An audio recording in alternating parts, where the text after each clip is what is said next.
Assalamualaikum warahmatullahi wabarakatuh. Salam guru penggerak, salam dan bahagia.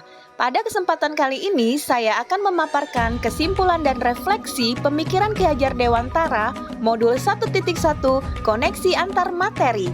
Saya Hodijah Fitri Yulianti, calon guru penggerak angkatan 11 dari SMA Negeri 2 Muara Enim, Sumatera Selatan.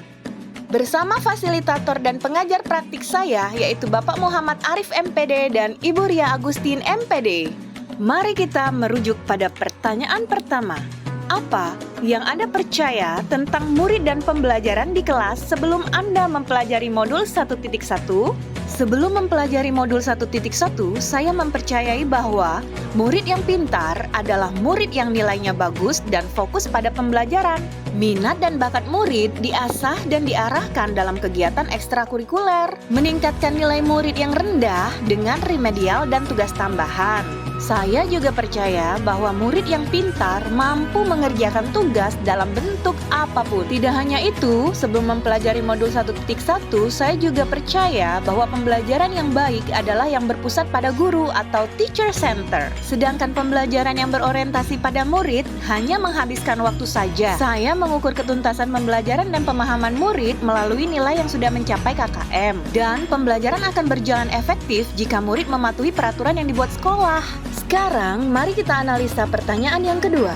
Apa yang berubah dari pemikiran atau perilaku Anda setelah mempelajari modul ini? Sebelumnya, mari kita review kembali pemikiran Ki Hajar Dewantara tentang dasar-dasar pendidikan.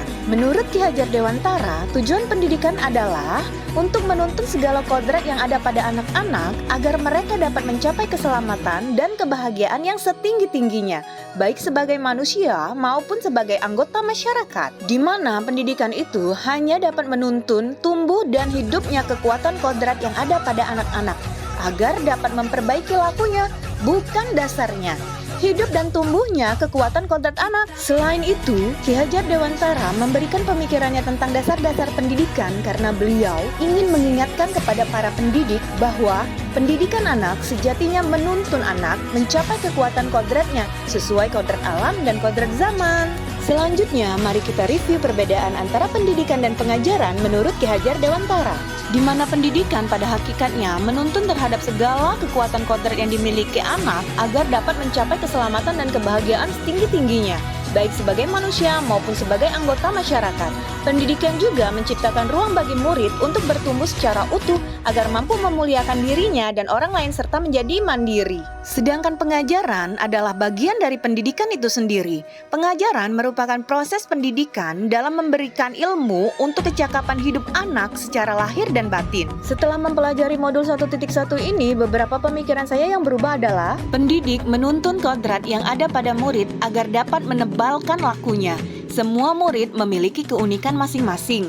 Pembelajaran yang sesuai dengan kodrat zaman, di mana pembelajaran berlangsung di tengah-tengah kecanggihan teknologi. Tidak hanya itu, guru bertindak sebagai fasilitator pembelajaran yang menempatkan murid sebagai subjek. Guru juga harus ikhlas, sabar, dan tulus dalam memberikan pembelajaran. Dengan memahami filosofi pendidikan Ki Hajar Dewantara ini, saya mulai merencanakan pembelajaran sesuai kebutuhan murid dan membantu murid menjadi manusia yang merdeka. Saya juga mulai berpikir bahwa murid sebagai individu yang unik berhak mendapatkan tuntunan yang tepat sehingga dapat mencapai keselamatan dan kebahagiaan. Sehingga pemikiran saya lebih terbuka untuk mengorientasikan pembelajaran yang berfokus pada murid. Sekarang mari kita ulas pertanyaan yang ketiga.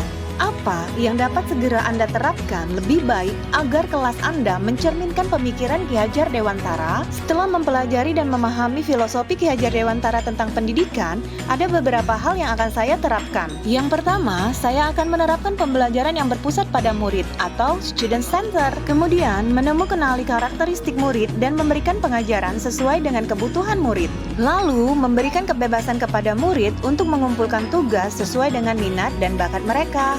Saya juga akan menjadi seorang pendidik sebagai fasilitator pembelajaran yang ikhlas, sabar, dan tulus. Tidak hanya itu, saya juga akan mengimplementasikan pembelajaran yang menyenangkan dan menanamkan nilai-nilai budi pekerti. Tak lupa juga menebalkan budaya sekolah 5S, senyum, salam, sapa, sopan, dan santun dalam keseharian. Saya juga akan menerapkan pembelajaran sesuai kodrat alam dan kodrat zaman, serta membuat kesepakatan kelas agar dapat membangun jiwa disiplin dan tanggung jawab murid. Dengan kata lain, saya akan menerapkan semboyan Ki Hajar Dewantara, yaitu Ing Rasa Sung Tulodo, guru harus memberikan contoh yang baik. Ing Madya Mangun Karso, guru harus memberikan semangat pada murid. Dan Tut Wuri Handayani, guru harus memberikan dorongan agar menjadikan murid mandiri. Yang artinya, sebagai guru, saya berupaya untuk menjadi penuntun bagi mereka untuk mencapai kekuatan kodratnya sesuai dengan alam dan zaman.